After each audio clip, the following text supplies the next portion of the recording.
We all love stories. Meet Enderhusband and Lovleylittlelady. They're good friends of mine. In 2020, Enderhusband invited me to his SMP. I joined this SMP, and 2 years later, I ended up with more than 60 battleships. But to understand how I ended up making all of these ships, we need to follow the journey of my first ship, the ship that started it all, the battleship Yamato. It almost started with a bang. Quite literally. A friend of mine had told me of this, and I was able to stop what could have been a really bad second day on the server.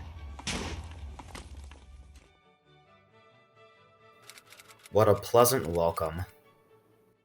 I was worried that this server member would do the same again, maybe worse.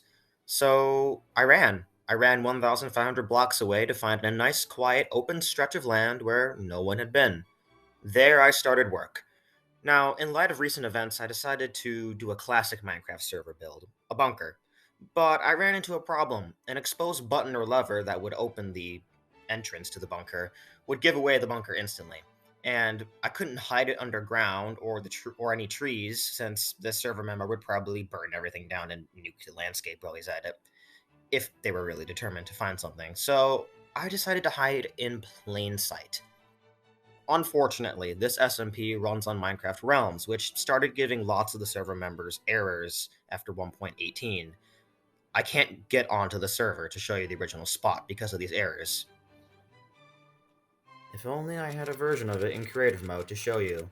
Oh wait. I did! If this thing was going to be blown up and destroyed, I would need to know how to rebuild it, and so I rebuilt the Yamato on a single player world. This also meant that if the server were to go down at any time, I would still be able to access this build. But things got quiet. Strangely quiet. So quiet that I didn't build a bunker on the server. Instead, I just set up a bunch of chests and a bed in the corner of the ship and just used it as my house. So this is how I would have the bunker laid out. I would have a small entrance point with a lever on the inside of the ship, somewhere underneath the superstructure. A little 2x2 entrance that would allow me down. What is that? What? How the heck did these get here? What? Wait, no, no, no, no, no! Oh, they're all dead. Oh, his friends are all gone. Here's how I would get in and out of the ship. Just a couple trapdoors on the deck that would lead down into a staircase, but this model doesn't really have the interior of that built, since there wasn't really a lot to show.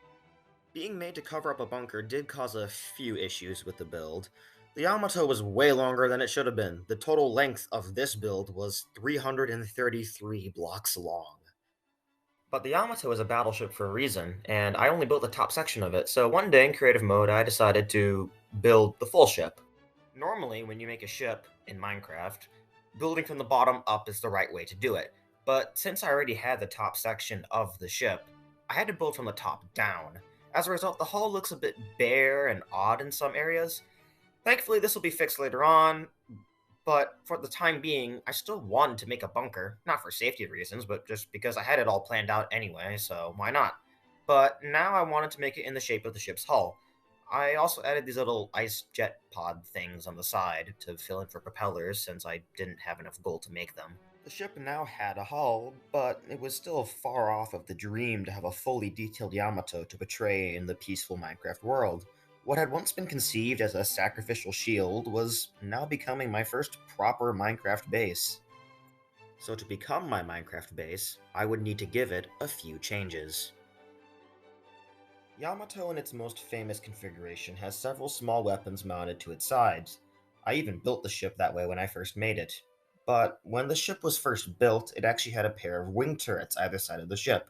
I really liked the look of that, and since a lot of people use the ship's final configuration when portraying it, I decided to go with this one. But then something big happened. While I kept adding bits to the Yamato, Minecraft was updating bit by bit, and soon a huge update was announced that would forever change the Yamato and the server. 1.17, the first part of the Caves and Cliffs update. This was huge. Initially, the update had been one part, but it was later split into two. That bit of knowledge came a bit too late for me. I had already planned to move the Yamato to an ocean biome in a new area when 1.17 came out. Even got a friend to help me build an ice bath to get there. But even if this area wouldn't get the huge mountains and cliffs and caves, it didn't really matter, because what we got was perfect for the role anyway. I was hunting for a harbor entrance and found an island with a beautiful C shaped cove. It was covered with flowers and had a small beach. It was perfect. The only thing to do was to ready the Yamato for the move. So I got to work. On the creative world, I added the torpedo bulges and widened the armor belt, adding some railings, threw in a bit of detail, and rebuilt the smokestack to be a bit longer.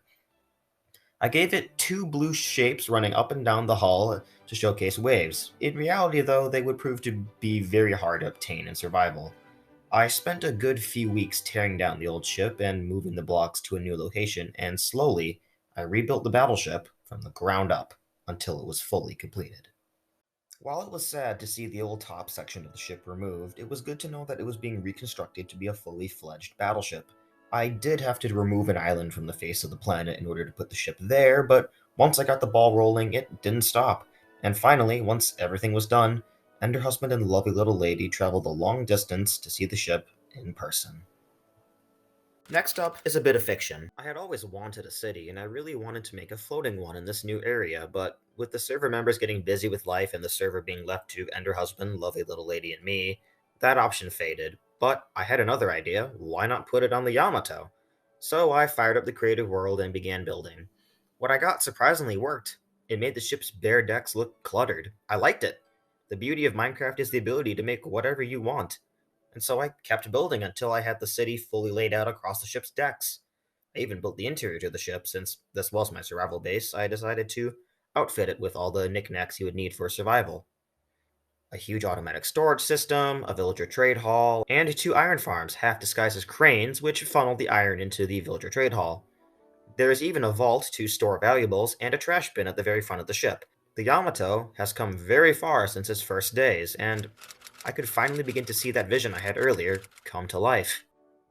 Thanks to shaders and tridents, I was able to get a lot of shots of the ship at night. To top it off, I rebuilt the shack, the original shack, the one that was nearly blown apart at the start with the same wood and stone that the original was made out of. And that's how the Yamato stayed for a very long time, but after I got better at building ships, I decided to go about rebuilding the Yamato. This time, the ship would receive a total makeover. It all started with another ship, the Shinano. Shinano was an easy build. I took the Yamato hull I had and made a carrier deck on top of it, with a few extra bits added to finish it off. Shinano, however, had a unique history to it. In reality, the ship had been designed as a battleship, but finished as an aircraft carrier. I always wanted to see Shinano as a battleship, so one day I put the ship in a creative world and began reworking it. Only then did I realize how bland and dull the Yamato hull was compared to everything else I had made. It looked kinda sad. So I tinkered a bit, I made the hull smoother, and revamped the superstructure, making it more accurate and more detailed. I then switched to the Yamato, adding the same things I had done on Shinano. I remade the funnel for the third time, added portholes to the whole build, and to finish it off, I rebuilt the stern and made it its own texture pack. And once the Yamato was completed, I built Musashi, deciding to change up my usual build palette of stone for the upper hull and going for polished blackstone. At last, the Yamato had reached its peak. With a reworked hull, rebuilt superstructure, there was barely anything left to the previous builds that hadn't been touched. I was very pleased. But the survival base version wouldn't escape my grasp either. I went ahead and rebuilt it as well. I gave the Yamato some rust and greenery to weather the ship, then threw on the old houses before revamping them and adding new ones, building on top of the old. It looked more cluttered than the previous ones, but still holds the character. The ship now has a proper city-like structure on top of it, and, of course, the iron farms and such stayed the same, but now the ship was reborn. And of course, I made sure to revamp the SMP ship when the server allowed us to join, but it promptly gave us more errors shortly after. But that's okay. For now this time, I have plenty of things to keep me busy. A big thank you to Enderhusband and Lovely Little Lady for being fantastic people and good friends of mine. Check out their socials down in the description. Show them a lot of support. Without them, none of this could have ever happened. And while you're here, click the subscribe button. you'll get a notice every time I upload. I have 2 new videos in the works, and you'll get notified when they're uploaded if you subscribe. For now, though, stay safe, and until we meet again.